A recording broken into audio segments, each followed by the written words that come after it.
اعوذ باللہ من الشیطان اللعین الرجیم بسم اللہ الرحمن الرحیم وبہ نستعین وصلی اللہ علی محمد وآلہ الطاہرین اللہم صل علی محمد وآل محمد اللہم وفقنا وجمیع المشتغلین بحق امیر المؤمنین علیہ الصلاۃ والسلام۔ یہ ہمارا درس نمبر 19 ہے کہ امام حسین علیہ الصلاۃ والسلام کی سیرت کے حوالے سے گفتگو جاری و ساری ہے کہ یہ بیان ہو رہا تھا کہ امام حسین علیہ الصلاۃ والسلام سے جب بیعت کا مطالبہ کیا گیا تو امام نے یہ اعلان کیا کہ ممکن نہیں کہ حسین جیسا کوئی انسان باشرف اور شریف النفس انسان یزید جیسا بد چلن اور بد کردار انسان کی بیعت کرے۔ واقعہ کربلا جو کہ ایک اہم ترین واقعہ ہے اور ہر مومن اس سے آگاہ ہے، مگر اس واقعہ کربلا میں جو کچھ اہم دروس ہمیں ملتے ہیں ان دروس کی طرف اور ان عبرتوں کی طرف توجہ دینا ضروری ہے۔ امام حسین علیہ الصلاۃ والسلام جب عراق میں وارد ہوئے ہیں مکہ معظمہ سے سفر کر کے، تو امام حسین علیہ الصلاۃ والسلام کے راستے کو روکنے کے لیے جناب حر جو کہ کئی ہزار پر مشتمل لشکر لے کر کوفے سے نکلا تھا حسین کا راستہ روکنے کے لیے، راستے میں ملاقات ہوئی اور کئی منازل تک حسین کا ہم سفر رہا، اور آخر جب مقام کربلا جو آج بھی مشہور ہے اسی نام سے نینوا بھی کہا جاتا تھا، اس مقام تک جب پہنچے ہیں تو عبید اللہ ابن زیاد کی طرف سے سختی کے ساتھ حکم نامہ پہنچا کہ حسین کا راستہ روک دیا جائے اور لقدق صحرا پر روک دیا جائے اور بیعت کا مطالبہ کیا جائے، قبول نہ کرنے کی صورت میں جنگ کی جائے اور حسین کو قتل کیا جائے۔ یہ مختصر پیغام تھا، مگر واقعہ کربلا کی تمام تفصیلات ایک طرف، راستہ روکنے والا پہلا فرد جو کہ لشکر کا سربراہ بن کے میدان میں آیا تھا وہ ہے حر، اور آج بھی ہم یاد کرتے ہیں، مجلس میں اس کی مصائب کا ہم تذکرہ کرتے ہیں،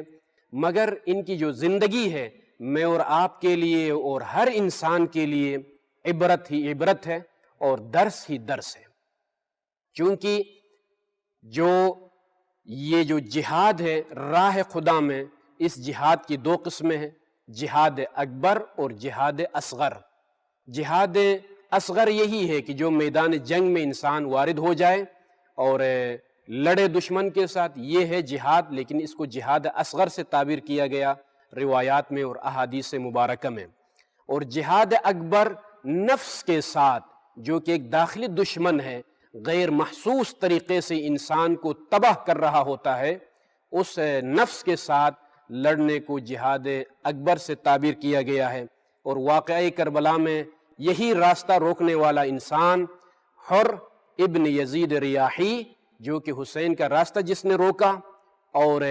یہی انسان جو کہ شجاع ترین اور بہادر ترین انسان شمار ہوتا تھا کوفے میں، یہی انسان جہاد اکبر کو بھی انجام دیتا ہے کربلا میں اور جہاد اصغر کو بھی انجام دیتا ہے۔ جہاد اصغر کا مرحلہ تب شروع ہوا شب عاشور، جب احساس ہوا کہ جو کوفے کا لشکر ہے، عبید اللہ ابن زیاد کا جو لشکر ہے، وہ مصمم ہے اس بات پر کہ حسین کے ساتھ لڑنا اور حسین کو شہید کرنا، اس ہدف پر مصر ہے۔ جب یہ احساس ہوا، پوری رات جہاد اصغر میں گزاری، رات بھر تڑپتا رہا اور اپنے آپ کو جنت و جہنم کے درمیان محسوس کر رہا تھا کہ ایک طرف جنت ہے اور ایک طرف جو ہے جہنم ہے۔ جنت یعنی حسین ابن علی سیدہ شباب اہل الجنہ ہے، اور ایک طرف جہنم ہے۔ نفس بتا رہا تھا حر کو کہ اے حر، حسین کے ساتھ کچھ نہیں ہے، چھوٹے چھوٹے بچے ہیں، غربت ہے، تنہائی ہے، مسافرت ہے، نہ پانی ہے، نہ منصب ہے، نہ دولت ہے، یہ نفس کہہ رہا تھا۔ اور نفس مسلسل اس کے ذہن کو اس طرف متوجہ کر رہا تھا کہ دیکھے حر، آپ کے پاس منصب ہے، سربراہ ہو، ایک لشکر کے ذمہ دار آپ ہو، اور منصب بھی ہے، دولت بھی ہے، دنیا بھی ہے، حکومت بھی ہے، لیکن ضمیر جھنجھوڑ رہا تھا حر کو، اور فطرت سلیمہ جس پر انسان کی خلقت ہوئی ہے مسلسل دعوت دے رہی تھی۔ اگرچہ حسین کے ساتھ غربت ہے، پیاس ہے، اور منصب بھی نہیں ہے، دولت بھی نہیں ہے، لیکن حسین جنت ہے، حسین رضائے الہی کا نام ہے، حسین مجسمہ اسلام ہے، حسین کے ذریعے سے ابدی دولت کو آپ حاصل کر سکتے ہو۔ یہ فطرت کی آواز تھی، اور ادھر سے نفس امارہ مسلسل یہی صدا دے رہا تھا کہ اے حر، حسین کے ساتھ کچھ بھی نہیں ہے، غربت ہی غربت ہے، مسافرت ہی مسافرت ہے۔ واقعہ کربلا میں بہت ساری مثالیں موجود ہیں، مگر میں اور آپ کے لیے، جوانوں کے لیے، نئی نسل کے لیے یہ جو جہاد اصغر کی بارز ترین، ایک واضح ترین مثال ہمیں ملتی ہے، یہی حر ہے کہ جس نے حسین کا راستہ روکا، مگر راتیں گزر گئی نفس کے ساتھ جنگ کرتے کرتے۔ جب صبح عاشور ہوتی ہے تو اس وقت گھوڑے کو پانی پلانے کے بہانے لشکر سے دور ہوتا ہے، ساتھ میں کوئی اور بندہ بھی تھا۔ اس بندے نے جب دیکھا کہ حر کا جسم لرز رہا ہے اور جسم پر کپ کپی طاری ہے، مکمل وجود حر میں زلزلہ آ رہا ہے، اس چیز کو دیکھ کر اس بندے نے کہا اے حر، میں آپ کو کس حالت میں دیکھ رہا ہوں؟ اگر مجھ سے پوچھا جائے کہ من اشجع اہل الکوفہ، اہل کوفے کا شجاع ترین انسان کون ہے، تو میں آپ سے حسد نہیں کروں گا اور آپ ہی کا نام لوں گا کہ شجاع ترین انسان یہ ہے، مگر یہ کیا حالت دیکھ رہا ہوں آپ کی؟ تو حر نے یہاں پر اظہار کیا کہ اس میں کوئی شک نہیں کہ دولت میرے پاس ہے، منصب میرے پاس ہے، سربراہ میں ہوں، مگر میں اس وقت اپنے آپ کو، اپنے نفس کو جنت اور جہنم کے درمیان دیکھ رہا ہوں۔ ایک طرف اگرچہ ایک لقدق صحرا پر حسین ابن علی ہے، مگر جنت ہے، مگر رضائے الہی یہاں سے ہمیں ملے گی، ابدی دولت یہاں سے ملنے والی ہے، ابدی مقام کا حصول یہاں سے ملنے والا ہے، اور حسین کے ذریعے سے میں جنت میں داخل ہو سکتا ہوں۔ یہ فیصلہ کیا عاشور کے دن، اور جہاد اکبر سے فارغ ہونے کے بعد حسین کے پاس چلے گئے، اور حسین نے احترام کے ساتھ، عزت کے ساتھ استقبال کیا، اور جہاد کو بھی انجام دے کر اور چند لحظات میں زمین کربلا سے جنت کی طرف منتقل ہو گئے۔ واقعہ کربلا میں اور آپ کے لیے بہت ساری مثالیں موجود ہیں، اور واقعہ کربلا کے بعد اسیران اہل البیت علیہم السلام اور اولاد رسول، اولاد زہرا اور اولاد علی کو اسیر بنا کر کوفے کی طرف لے جایا گیا، جس کا تذکرہ انشاءاللہ آنے والے درس میں کروں گا۔ مگر امام حسین کی شہادت کے بعد کئی تحریکیں وجود میں آئیں اور کئی انقلابات وجود میں آ گئے، اور قتل حسین کا جو اثر ظاہر ہوا تا قیام قیامت تک یہ اثر ظاہر ہوتا رہے گا، اور دنیا کے ہر ظالم کے لیے قتل حسین میں عبرت موجود ہے کہ ہر ظالم اپنا حساب و کتاب دنیا میں ٹھیک کر لے، وَإِلَّا کسی ظالم کے لیے نجات نہیں ہے، اور ہر حر کے لیے اور ہر آزاد پسند انسان کے لیے پیغام بھی کربلا سے ملتا ہے۔ امام حسین کی شہادت کے بعد تاریخ بتاتی ہے کہ پہلی عمارت جو تعمیر ہوئی ہے کربلا میں روزے کی صورت میں، تعمیر کرنے والے کا نام ہے مختار ثقفی رضوان اللہ تعالی علیہ، نے پہلی زیارت گاہ اور عمارت تعمیر کروائی، اور پہلا زائر ہے جابر ابن عبداللہ الانصاری، جس نے پہلی زیارت کی، اور جس کو ہم زیارت اربعین سے تعبیر کرتے ہیں، اور مشہور کتابوں میں من جملہ ان کتابوں میں سے اللحوف فی قتل الطفوف للسید ابن طاووس کی مشہور اور معتبر کتاب ہے، اور مشہور علماء کی رائے کے مطابق قتل حسین اور شہادت امام حسین کے بعد 40 دن بعد اہل البیت علیہم السلام اور اسیران کربلا دوبارہ کربلا پہنچے ہیں، اور اسی دن زیارت کے لیے جابر ابن عبداللہ الانصاری بھی پہنچے تھے، جس کو ہم زیارت اربعین سے تعبیر کرتے ہیں۔ بہت ساری خصوصیات ہیں حسین ابن علی کے ساتھ خاص ہیں، خاک کربلا پر سجدہ کرنا، زیارت اربعین اور شب جمعہ زیارت کو بجا لانا، اور تسبیح خاک کربلا سے بنی ہوئی تسبیح یہ خصوصیات اور ساتھ ساتھ تحت قبۃ الحسین، قبہ حسین کے ماتحت جو دعا مانگی جاتی ہے وہ کبھی رد نہیں ہوتی، اور یہ خصوصیت بھی امام حسین کے ساتھ خاص ہے کہ ذریعہ امام حسین کے اطراف میں مسافر انسان کو اختیار حاصل ہے کہ وہ نماز تمام پڑھے یا قصر کی صورت میں، مگر اس میں جو پیغام پوشیدہ ہے، زیارت امام حسین ہو یا خاک شفا پر سجدہ کرنا ہو یا خاک شفا کی تسبیح کی جو فضیلت ہے، ان تمام چیزوں میں، یا زیارت اربعین ہے، ان تمام زیارات میں اگرچہ یہ خود عبادات ہیں، فضیلت ہے انجام دینا، مگر جو پیغام مضمر ہے، اس میں جو راز پوشیدہ ہے، وہ یہ ہے کہ ہر مومن کو تا قیام قیامت تک اندازہ ہو جائے کہ حسین کی قربانی کی عظمت کتنی ہے، کن اہداف کی طرف، کن اہداف کی خاطر، کن مقاصد کی خاطر حسین ابن علی نے قربانی دی ہے، اس کا یہ احساس ہو۔ اگر میں خاک شفا پر سجدہ کرتا ہوں تو میرا ضمیر جھنجھوڑ کر یہ متوجہ کرتا ہے کہ آخر جس خاک پر تم سجدہ کرتے ہو اس خاک کی نسبت کیا ہے اور کیا ہوا ہے تاریخ میں، اور حسین نے کیا قربانی دی ہے اور کس چیز کی خاطر، اور کیا ہدف تھا حسین ابن علی کا، اس ہدف کی طرف ہمیں یہ چیزیں متوجہ کرتی ہے، چاہے وہ زیارت اربعین ہو یا شب جمعہ کی زیارت ہو یا زیارت عرفہ ہو، مختلف زیارات اور زیارت اربعین، یہ تمام خصوصیتیں مجھے اس بات کی طرف متوجہ کرتی ہے کہ راہ حسین کو اپنانا ہے اور تا قیام قیامت حسین کی راہ پر چلنا ہے اور زندگی گزارنی ہے۔ اس پیغام کے ساتھ ساتھ کہ جو تذکرہ انشاءاللہ تعالی آنے والی گفتگو میں ہوگا کہ شہادت امام حسین علیہ السلام کے بعد ایک حساس مرحلے میں یہ امامت منتقل ہوتی ہے امام زین العابدین علیہ السلام کی طرف۔ بہت انتہائی نازک مرحلہ تھا مقام کربلا میں، مقام کربلا، اور وہ بھی مصائب اور شدائد کے وقت یہ امامت الہی بیمار کربلا سید سجاد کی طرف یہ منصب منتقل ہوا، اور اب ہم یہاں سے امام سجاد علیہ السلام کی زندگی کے بارے میں اور ان کی سیرت کے بارے میں اور جس حالت میں یہ امامت سید سجاد کو ملی اس کا بھی تذکرہ انشاءاللہ تعالی ہم کریں گے۔ امام سجاد علیہ السلام کی سیرت بیان کرنے سے پہلے ان کا نام مبارک تو ہر مومن کو معلوم ہے، علی نام ہے، اور اپنے زمانے میں علی الخیر، علی الاصغر اور علی العابد ان جیسے القابات سے مشہور، ان القابات سے امام کو یاد کیا جاتا تھا، اور والد گرامی امام حسین علیہ السلام اور والدہ گرامی شوہر بانو ان کا نام تھا۔ ولادت کی جو تاریخ بتائی جاتی ہے 5 شعبان میں امام کی ولادت ہوئی ہے 38 ہجری کو، اور بعض روایات کے مطابق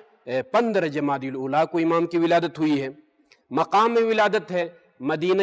منورہ میں امام کی ولادت ہوئی ہے، اور شہادت کی جو تاریخ ہے وہ 25 محرم الحرام اور 95 ہجری کو امام کی شہادت ہوئی ہے۔ مدت امامت امام کی ہے 34 سال، اور عمر مبارک 57 سال امام کی عمر تھی، اور اس عمر میں امام کی شہادت ہوئی ہے۔ نقش خاتم جو انگوٹھی کا جو نقش تھا اس پر یہ لکھا ہوا تھا وما توفیقی الا باللہ، یہ تعبیر بھی ملتی ہے تاریخ میں، اور ایک اور تعبیر بھی موجود تھی ایک اور نقش کی صورت میں انگوٹھی پر، خزی و شقی قاتل الحسین علیہ السلام، یہ تعبیر بھی موجود تھی۔ امام سجاد علیہ السلام کے فضائل اور مناقب اور عبادت اور زہد اور تقوی، وہی سیرت تھی جو امیر المومنین کی سیرت تھی، اور وہی سیرت جو امام حسن علیہ السلام کی سیرت، وہی امام حسین علیہ السلام کی سیرت، اسی سیرت پر چلتے ہوئے امام سجاد علیہ السلام کی عبادت کی حالت اور عفو درگزر اور یہ تمام فضائل اور مناقب، چونکہ سلسلہ وار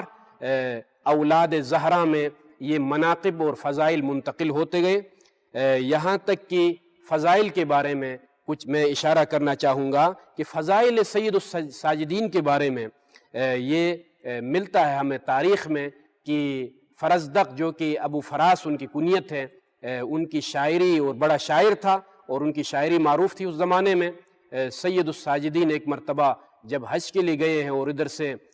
بنو امیہ کا ایک حاکم بھی جو ہے حج کرنے کے لیے آیا تھا، اور حجر اسود کے پاس طواف کے دوران زیادہ رش تھا، جس کی وجہ سے اس حاکم شام کو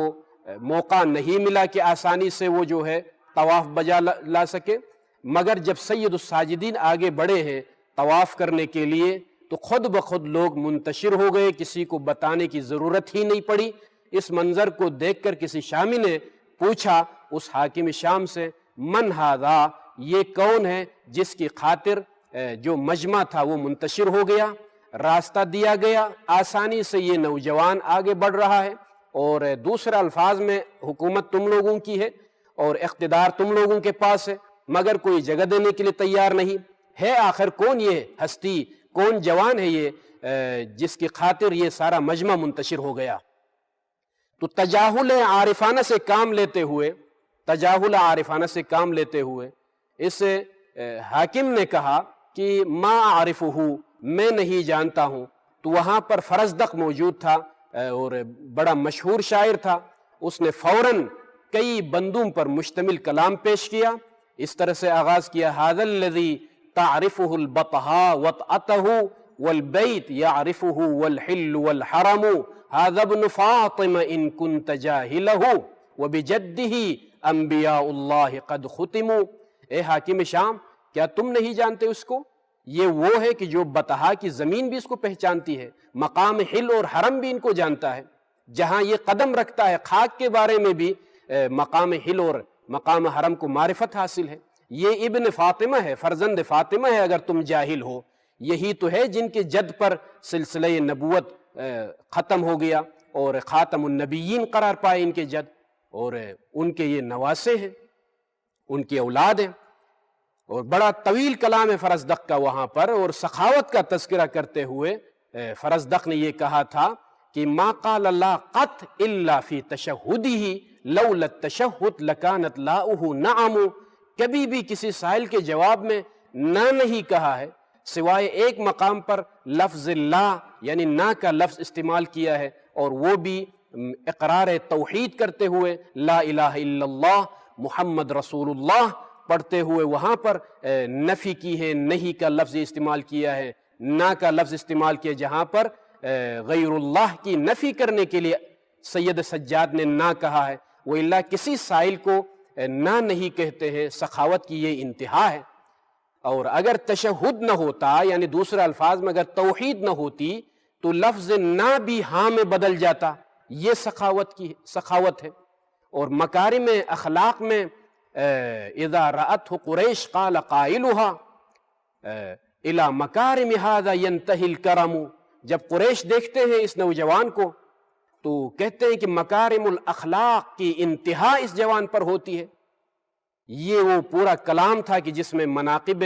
سید سجاد کا تذکرہ جب ہوا تو حاکم شام نے یہ تقاضا کیا کہ ایک فرزدق ہر وقت ان کی شان میں پڑھتے ہو، ہماری شان میں بھی کوئی اشعار، کوئی ابیات پیش کریں۔ فرزدق نے کہا، ہات جدن کجدہ و امن کامہ و ابن کابی اقول فیکم ما قلت فیہم۔ اے حاکم شام، اگر تمہارا جد ان کے جد جیسا ہوتا، تمہارا باپ ان کے باپ جیسا ہوتا، اور تمہاری ماں ان کی ماں جیسی ہوتی تو یہی ابیات تمہارے بارے میں بھی پڑھتا، مگر کیا کروں میں، میرے الفاظ ہیں، ایک مجہول النسب اور غیر معروف نسب انسان کے بارے میں کیا عرض کروں۔ یہ فضائل سید سجاد ہیں۔ امام سجاد کو زین العابدین یہ لقب بہت مشہور ہے، اور اسی لقب سے ہم امام کو یاد کرتے ہیں کہ رسول اللہ نے یہ لقب سید الساجدین کو عطا فرمایا تھا۔ عبداللہ ابن عباس کی روایت کے مطابق رسول اللہ نے فرمایا کہ روز قیامت ندا دی جائے گی، این زین العابدین، کہاں ہے عابدوں کی زینت؟ جب یہ ندا دی جائے گی تو میرا فرزند علی ابن الحسین لبیک یا ربی، لبیک یا ربی صدا بلند کرتے ہوئے حاضر ہوں گے۔ یہاں سے اندازہ ہوتا ہے کہ روز قیامت بھی زین العابدین کہہ کر جب پکارا جائے گا تو سید سجاد وہاں پر لبیک کہتے ہوئے حاضر ہوں گے۔ سید سجاد کے فضائل کا اعتراف نہ فقط اپنوں نے کیا ہے بلکہ غیر بھی معترف ہے سید سجاد کے فضائل کے، کہ عمر ابن عبدالعزیز نے ایک مرتبہ پوچھا اپنے چاہنے والوں سے کہ من اشرف الناس، شریف ترین انسان کون ہے؟ تو سب نے چونکہ چاپلوس لوگ اور حاکموں کو خوش کرنے والے لوگ اور اپنے چاہنے والوں کو خوش کرنے کے لیے کچھ اطرافی ہوتے ہیں، وہ ان کے ساتھ بھی، عمر ابن عبدالعزیز کے ساتھ بھی ایسے اطرافی افراد موجود تھے جو خوش کرنے کے لیے انہوں نے کہا کہ تم ہی تو ہو اور آپ ہی ہیں جو کہ اشرف الناس ہیں۔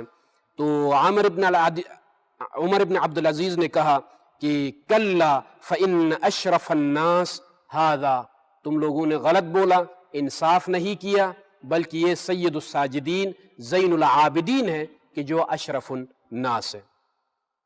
بڑے بڑے علماء اہل سنت نے بھی سید الساجدین کے فضائل کا اعتراف کیا اور اپنی کتابوں میں لکھا کہ ما رأیت ہاشمیا افضل من زین العابدین ولا افقہ منہ، ہم نے کسی ہاشمی جوان کو نہیں دیکھا جو سید سجاد سے زیادہ افضل ہو یا سید سجاد سے زیادہ فقیہ ہو، زیادہ فقہ اور سمجھ بوجھ دین کے حوالے سے رکھتا ہو، ایسا کوئی بنی ہاشم کا جوان ہم نے نہیں دیکھا۔ یہ فضائل ہیں جن کا اعتراف دشمن نے بھی کیا ہے۔ عبادت کے حوالے سے وہی کیفیت ہوتی تھی جو کیفیت امام امیر المؤمنین علیہ السلام کی ہوتی تھی، اور جو کیفیت امام حسن پر طاری ہوتی تھی، جو کیفیت امام حسین پر جسم امام کا کانپ رہا ہوتا تھا اور چہرے کا رنگ بدل جاتا تھا، آپ کے وجود پر لرزہ طاری ہوتا تھا، یہ سیرت کی کتابیں بتاتی ہیں۔ جب آپ سے پوچھا گیا تو فرمایا وائے ہو تم پر، کیا تم جانتے ہو کہ اب میں کس ذات کے سامنے کھڑا ہونے جا رہا ہوں؟ بارگاہ الہی میں عبادت کرنے کے لیے جا رہا ہوں، خالق لم یزل کی بارگاہ میں حاضری دینے جا رہا ہوں، اسی لیے یہ حالت طاری ہوتی ہے۔ جب لوگ پوچھتے تھے پریشان ہو کر یا ابن رسول اللہ، آپ کا رنگ بدل گیا اور جسم لرز رہا ہے اور کانپ رہا ہے، یہ کیا کیفیت ہے، کیا حالت ہے؟ تو سید سجاد یہی فرماتے تھے وائے ہو تم پر، کیا معلوم نہیں تم لوگوں کو کس ہستی کی بارگاہ میں حاضری دینے میں جا رہا ہوں۔ نماز کے دوران جب کبھی آپ کی ابا اترتی تھی، نماز کے دوران ایسا ہوتا ہے کبھی کبھار انسان نماز کے دوران اس کی اگر ابا قبا پہننے والا ہے انسان ہے تو اس کی ابا گرتی ہے، یا کوئی چادر ہے تو وہ چادر کبھی گرتی ہے، نیچے آتی ہے، تو ہم فوراً کیا کرتے ہیں، نماز کے دوران ہی اس کو ٹھیک کرنے کی کوشش کرتے ہیں، بلکہ ہم یہاں سے بھی آگے بڑھ کے نماز کے دوران موبائل بھی استعمال کرنے کی کوشش کرتے ہیں۔ مگر سید سجاد کی یہ حالت ہوتی تھی کہ نماز کے دوران اگر نیچے آتی تھی تو سید سجاد نماز کے بعد اس کو ٹھیک کرتے تھے اور کپڑے کو ٹھیک کرتے تھے۔ یہ سید سجاد کی سیرت رہی ہے، اور درس ہمیں ملتا ہے کہ نماز کے دوران ہم نہ فقط اپنے کپڑوں کو تھوڑا اگر آگے پیچھے ہو جاتے ہیں یا ابا نیچے آتی ہے تو ٹھیک کرنے کی ہم کوشش کرتے ہیں، بلکہ یہاں سے بھی ہم آگے بڑھ کے موبائل کو بھی استعمال کرنے کی کوشش کرتے ہیں نماز کے دوران۔ اور اگرچہ باطل ہونا، حلال حرام ہونا اور چیز ہے، مگر ہر عبادت کے کچھ آداب ہوتے ہیں، آداب کے مطابق عبادت کو انجام دینے کی کوشش کرنی چاہیے۔ مناجات سید الساجدین کے بارے میں ایک واقعے پر میں اکتفا کروں گا کہ راوی بیان کرتا ہے کہ مکہ معظمہ میں ایک مرتبہ حجاج کرام موجود تھے، طواف کرنے والے موجود تھے، اور جب رات ہو گئی تو سب آرام کر رہے تھے، مگر راوی کا بیان یہ ہے کہ رات کی تاریکی میں میری آنکھیں کھل گئی اور میں سن رہا ہوں کہ کوئی گریہ کر رہا ہے، مسلسل گریے میں مصروف ہے۔ آخر میں نے سوچا کہ یہ کون انسان ہے جو مسلسل گریہ کر رہا ہے، مسلسل رو رہا ہے؟ تو اندازہ کرنے کے لیے جب میں آگے بڑھا ہوں خانہ خدا کی طرف، اور قریب جب جا کر میں نے دیکھا کہ سید الساجدین ہیں جو ستارے کعبہ کو پکڑ کر گریہ کر رہے ہیں اور فریاد کر رہے ہیں، یا غفار الذنوب، یا غفار الذنوب، یا ارحم الراحمین، یہ صدائیں بلند ہو رہی ہیں اور مسلسل طلب مغفرت کر رہے ہیں اور بخشش اور مغفرت کو مانگ رہے ہیں۔ اس حالت میں روتے روتے آخر فغشی علیہ وسقط علی الارض، غشی طاری ہوتی ہے اور زمین پر گر جاتے ہیں۔ راوی کہتا ہے کہ میں آگے بڑھا، فرفعت رأسہ، سید الساجدین کے سر کو میں نے اٹھایا، سر مبارک کو، اور اپنی آغوش میں رکھا، اور میں نے غور سے دیکھا سید سجاد کی طرف تو میرے آنسو جاری ہو گئے، اور جب میرے آنسو سید سجاد کے رخسار پر گرے ہیں تو سید الساجدین نے فرمایا کون ہے کہ جو رکاوٹ بن رہا ہے عاشق اور معشوق کے درمیان، عابد اور معبود کے درمیان، خالق اور مخلوق کے درمیان؟ تو راوی کہتا ہے یبن رسول اللہ عبیدک الاسمعی، تیرا ناچیز غلام اسمعی ہوں۔ یہ کہنے کے بعد اسمعی بیان کرتا ہے، راوی چونکہ اسمعی ہے، یبن رسول اللہ ما هذه البکا، یہ گریہ و بکا، یہ آہ و زاری آخر کیوں؟ اور آپ کا خاندانی تعلق اور خاندانی جو شرافت ہے وہ بھی بہت بلند ہے، عبادت میں بھی آپ سب سے افضل ہیں، ہر لحاظ سے آپ افضل ہیں، لیکن اس کے باوجود آپ گریہ کر رہے ہیں۔ تو سید الساجدین نے خوبصورت جواب دیا۔ میں اور آپ کے لیے اور تمام شیعوں کے لیے یہ پیغام ہے کہ سید سجاد نے فرمایا، اے اسمعی، ان اللہ تعالی خلق الجنت لمن اطاعہ ولو کان عبدا حبشیا، اے اسمعی، پروردگار عالم نے جنت کو خلق فرمایا ہے اس انسان کے لیے جو اس کی اطاعت کرتا ہے، اگرچہ اطاعت کرنے والا حبشی غلام ہی کیوں نہ ہو۔